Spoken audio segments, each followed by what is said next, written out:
este regulamento, que é a terceira intentona, pero que agora eu creo que para intentar frear a todas as comunidades autónomas que seguiron a Galicia, están facendo con máis INRI quitalo para adiante, sin diálogo, sin consenso, sin conferencia sectorial, e, ademais, poñendo como excusa a Europa, cando non é certo que Europa lle este pedindo unha modificación do regulamento.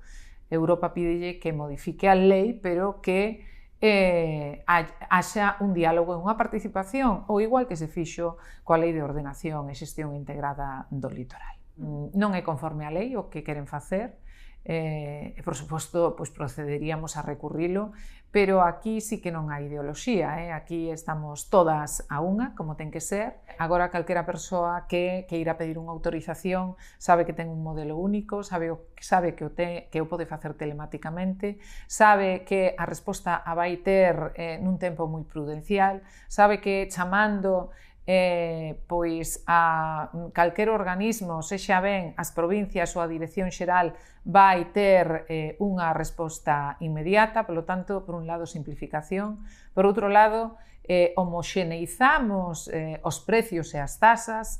É increíble que se cobre por unha mesma actividade, por unha garantía, un precio distinto en Lugo que na Coruña ou en Pontevedra. Pois iso é o que estaba acontecendo.